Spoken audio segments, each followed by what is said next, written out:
Termo de depoimento número 46 que presta Marcelo Baio Odebrecht.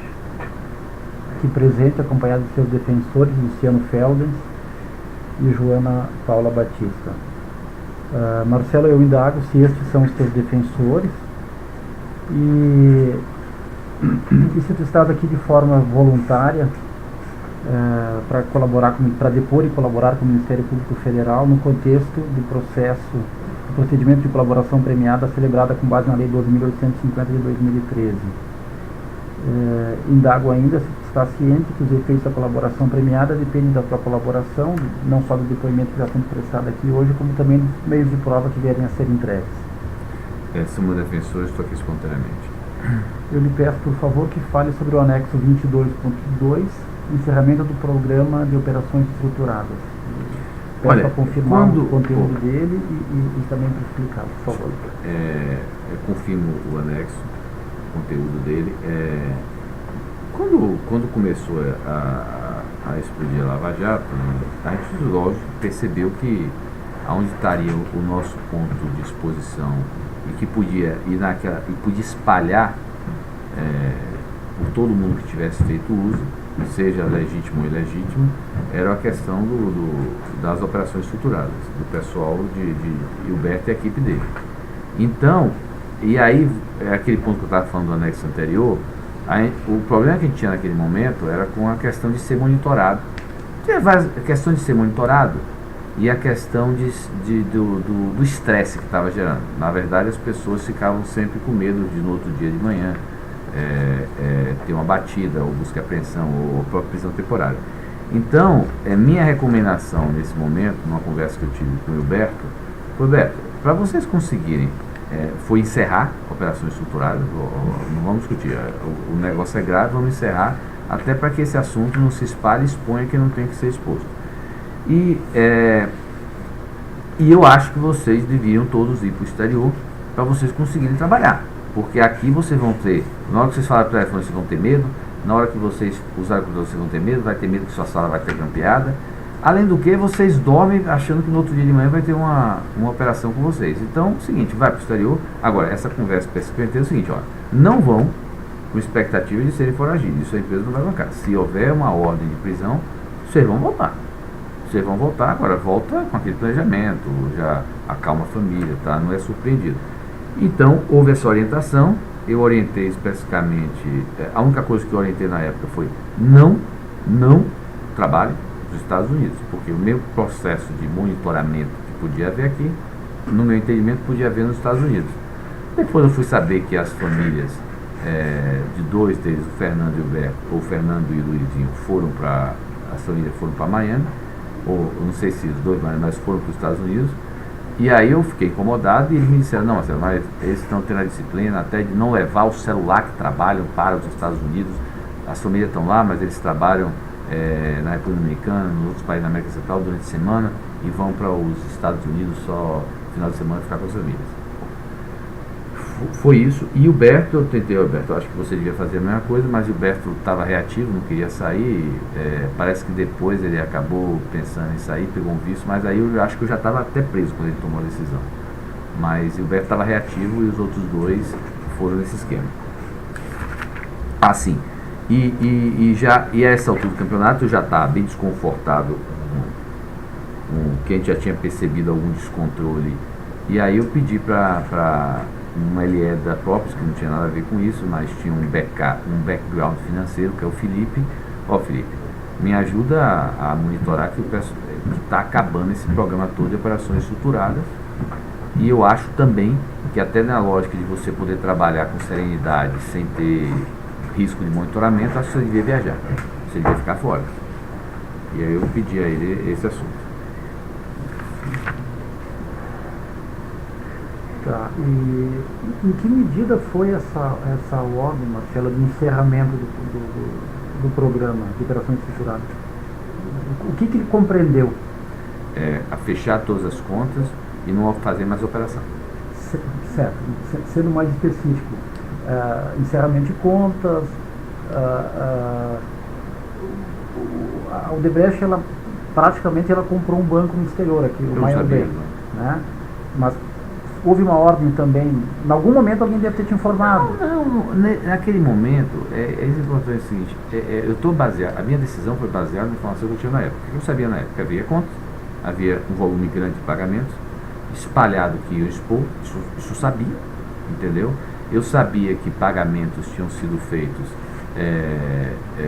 independentemente se o uso tinha sido legítimo ou não, ia contaminar tudo. Da mesma maneira que foi pago um diretor da Petrobras, foi pago um cara de um político, o Caixa dos Retivos, da mesma maneira que foi pago um subcontratado, da mesma maneira que foi pago um executivo, ia fazer uma contaminação, ia miscuir tudo. Então eu disse assim, tem que acabar. O que é que eu sabia? Eu não sabia do sistema.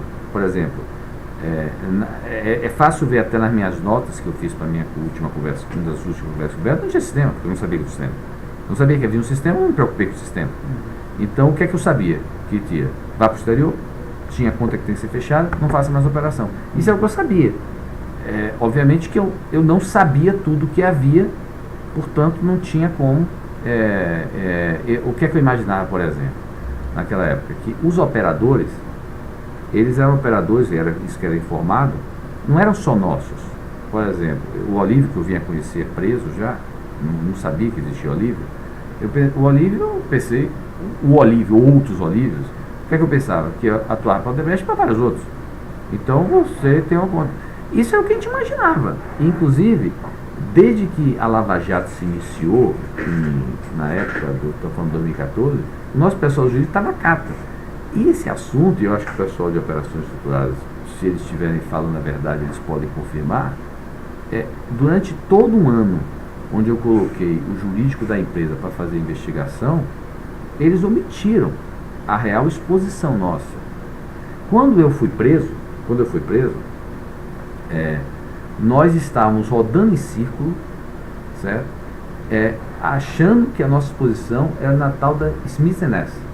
Ou seja, eu fui preso achando que a única conta onde a Odebrecht tinha um BO, e me disseram que era BO porque o cara escreveu a caneta BO, era Smith & Ness. E mesmo assim, porque escreveu a caneta. Então, esse era o grau de informação. E não era essa a informação só que eu tinha, era que o jurídico tinha obtido. Isso, com certeza, o pessoal, se estiver falando a verdade, vai confirmar a operação estruturada. Tá. Mas, por exemplo, especificamente essa questão da Smith & Ness, essa operação, eu me lembro dela, é um documento que foi entregue pelo Youssef, que ele esteve na sede da Braskem, informou a conta e foi feita uma operação lá fora. O pessoal da Braskem, eu imagino que soubesse desse tipo de informação. Porque se ele receber um dado, recebeu o Youssef, que era uma pessoa que fazia o que fazia, né? Recebeu dele dados bancários e fez a transação lá fora, alguém lá dentro sabia desse. Né? E o interlocutor dele era o Alexandrino, era um deles, né? Ver como é que a história se comporta. Tudo que acontecia, as pessoas não dizem exatamente como é. Vamos pegar o caso, exemplo de Alexandre. Quando o Bernardo assumiu, eu assumi a presidência do Conselho em 2008, tá? 2008. Agosto de 2008, Bernardo assumiu. Uma pessoa, depois até tive um problema com Bernardo Gradini. Depois tive um problema com ele, mas ele assumiu, é uma pessoa de minha confiança na época. E até eu assumi a presidência do conselho, porque a gente resolveu botar Bernardo, e o Pedro, que era presidente da Odebrecht, na época ele disse assim: João Marcelo, eu não tenho a relação de confiança que você tem com o Bernardo, então assuma logo a presidência do conselho, já que você vai assumir no final do ano, quando você for presidente da Odebrecht. Aquele processo de transição. Quando eu assumi, uma das coisas que Bernardo, na época, detestava Alexandrino e não gostava. E Alexandrino sempre foi uma pessoa que tinha relação, uma das pessoas que reconduzia a nossa relação com algumas pessoas do PT. Ele me pediu, inclusive, para conseguir um programa para Alexandrino fora da Braskem. Ele ia entrar na Braskem e não queria Alexandrino na Braskem. Então eu consegui um programa para Alexandrino inicialmente na Road e depois migrando para a construtora. Eu fui descobrir depois que Alexandrino continuava apoiando o Bernardo. Bernardo nunca me disse, até porque Bernardo falava o diabo de Alexandrino. E depois eu descobri que Bernardo continuava usando Alexandrino para fazer meio de campo com o Youssef. imagine meus papos aqui com o Youssef, onde o que ele dizia eu ficava, sabe, eu preso aqui, eu falei, acho que só essa, rapaz. Você estava assessorando o Bernardo que detestava você, que dizia que não usava. Então, quer dizer, esse tipo de coisa não era assim, as pessoas, era essa confusão toda. Inclusive, uma das dificuldades que tem numa empresa como a nossa, descentralizada, até uma decisão nossa, e talvez tenha sido por isso que a empresa engessou, eu estava preso. Eu estava preso. E com esse nível de descentralização aí fora, imagine, a empresa parou.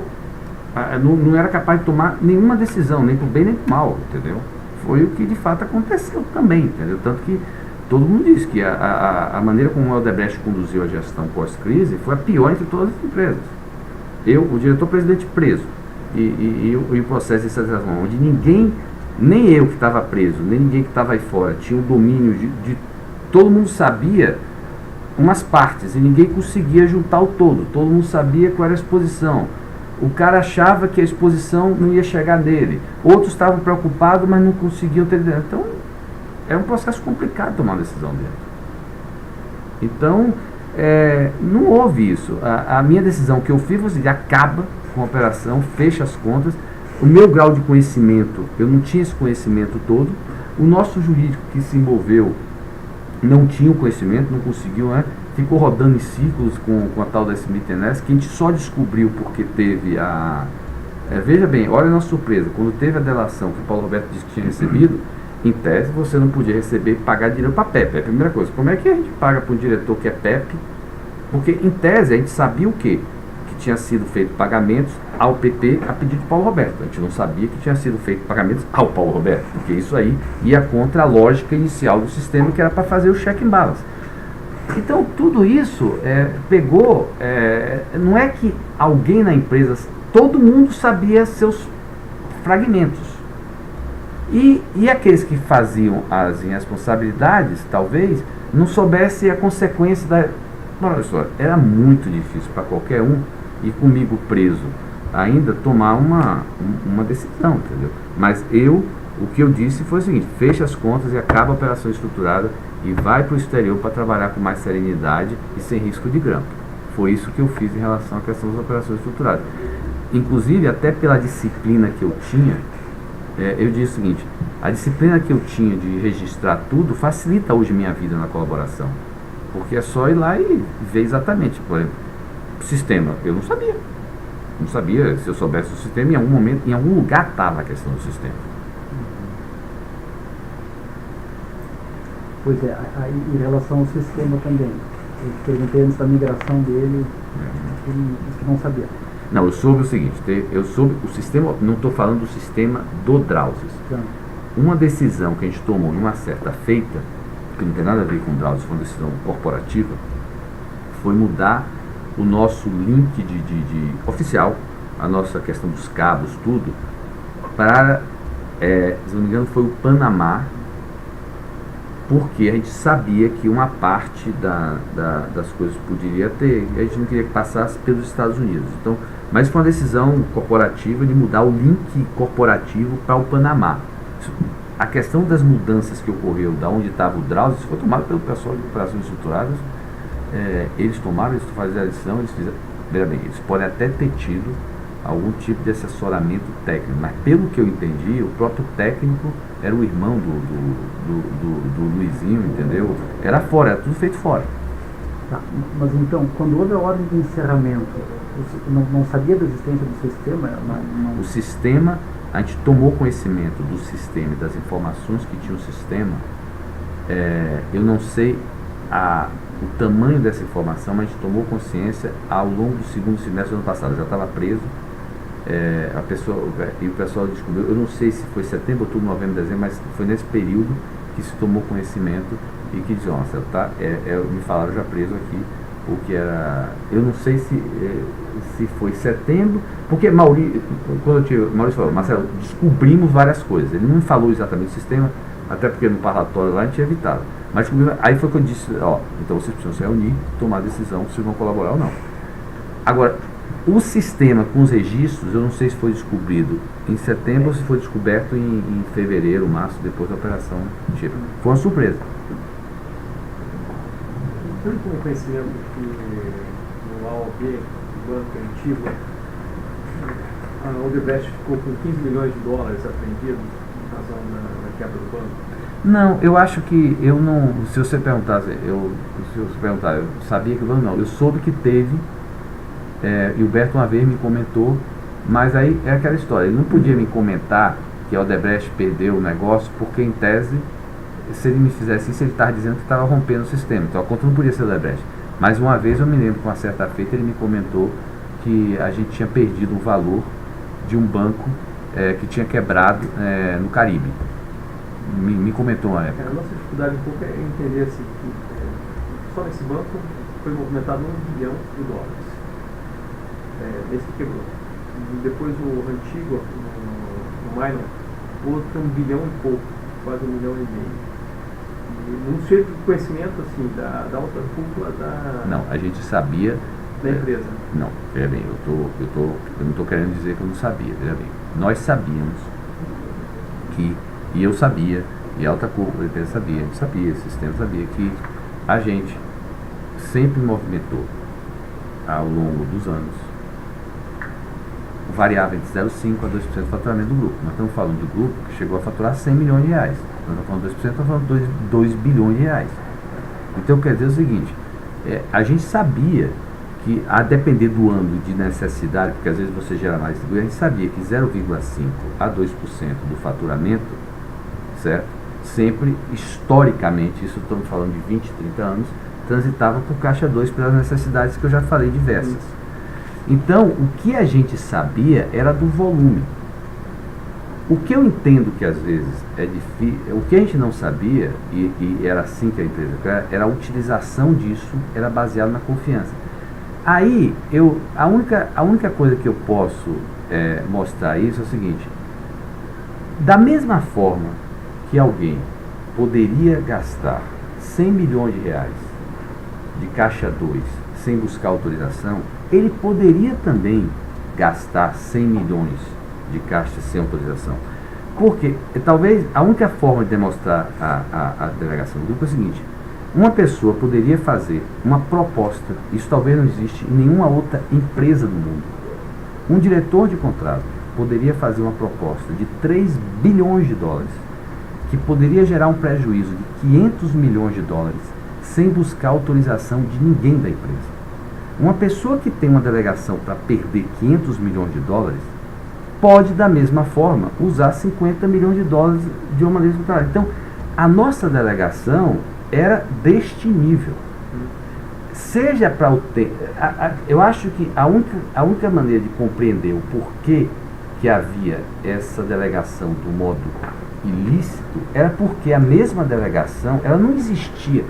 Quando eu digo que é isso que eu quero dizer, eu não tenho problema no processo de colaboração, e eu acho que nenhum outro executivo teria, de assumir a responsabilidade pelo que sabia, porque ele fez, porque no processo de colaboração a gente está, inclusive, falando fatos mais graves. Então, eu não teria nenhum problema de assumir até, pelo contrário, eu teria toda a preocupação em dizer. Obviamente que a gente tem o cuidado de dizer sobre isso. Então, veja bem, a única razão pela qual eu não sabia dos pagamentos ilícitos é porque também eu não me envolvia nos lícitos. Talvez, por exemplo, pega a minha agenda com Márcio Faria.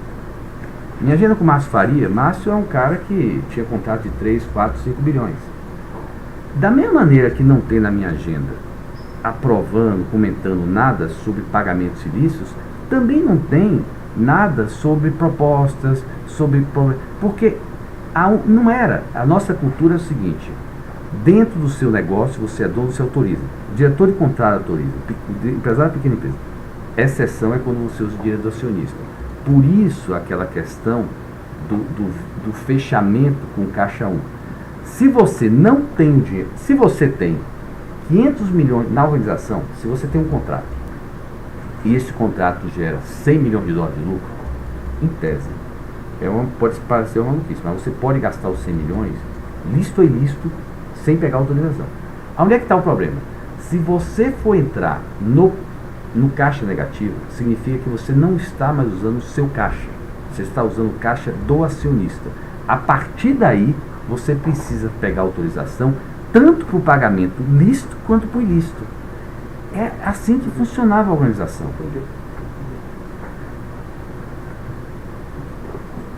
O senhor tem algum acréscimo?